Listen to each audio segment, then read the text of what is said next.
In the last chapter, we have developed the concept of position, displacement, velocity and acceleration that are needed to describe the motion of an object along a straight line.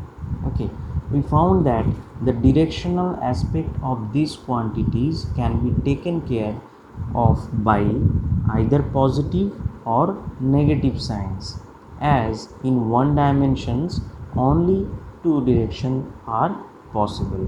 So if I consider this motion as vertical, then this will be the 0 and this side will be positive and this side will be negative, because in case of one dimension only two directions are possible. If I consider this motion as vertical, then this will be 0 and upward direction will be positive and downward direction will be negative. But in order to describe motion of an object in two dimensions, that is in case of a plane, okay, or three dimensions, that is for space, we need to use vectors to describe the above mentioned physical quantities, that is position, displacement, velocity, acceleration, in case of a motion in plane or two dimension or three dimension. Two dimension means the body is moving in a plane, that is xy axis is important, xy axis is involved, and whenever the body moving in a space or the movement of molecule in liquid or fluid or gases, that is also in that is also for three dimensions. So in that case we need to use vectors. Okay, so therefore it is first necessary to learn the language of vectors. So what we will learn in this chapter, we will first learn what is vector, how to add, subtract, multiply vectors, and what is the result of multiplying a vector by a real number. Okay. In physics, we can classify quantities either scalar or vectors. Basically, the difference is that direction is associated with a vector but not with a scalar.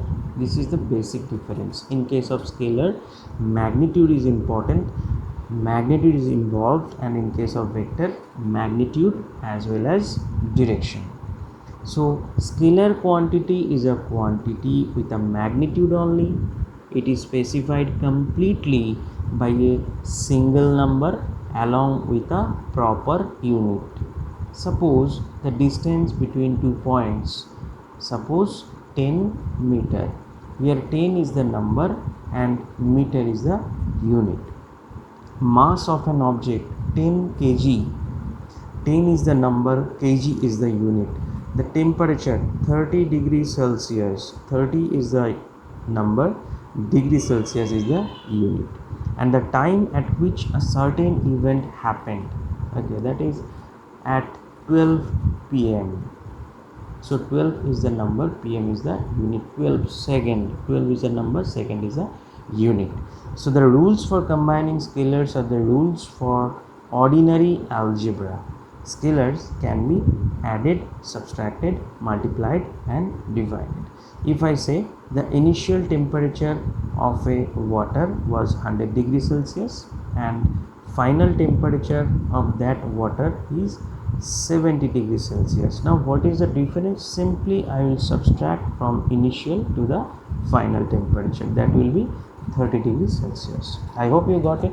Okay. Now next, a vector quantity is a quantity that has both a magnitude and a direction and obeys the triangle law addition, equivalently the parallelogram law of addition. So whenever we have to write the definition of vector, this is, we have to write in that case, this is only if we write that magnitude and direction, this is not sufficient. We have to write in the same case that the vector quantity will follow triangle law of addition and parallelogram law of addition. This triangle law of addition is also known as head tail method, that I will describe in our next video.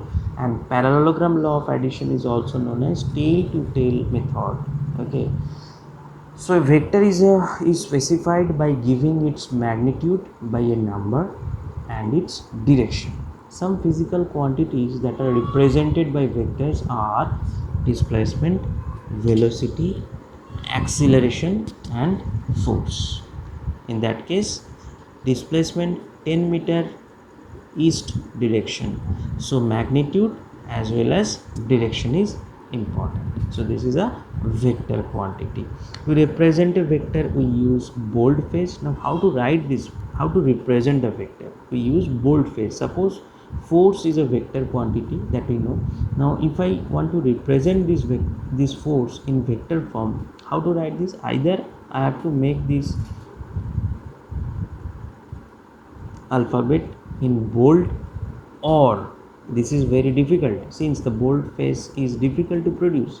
Whenever I am writing, it will take too much time to make the letter bold, right? So when written by hand, a vector is often represented by an arrow placed over a letter. That is, if I represent force, I will just make an arrow over the letter. Okay, and the magnitude of vector is represented by mod. See here. Okay, the magnitude is represented by mod. Vector is a quantity which have magnitude as well as direction. Here f, mod of f is the magnitude, and f cap, this is called cap, this is unit vector, it has only direction. Okay,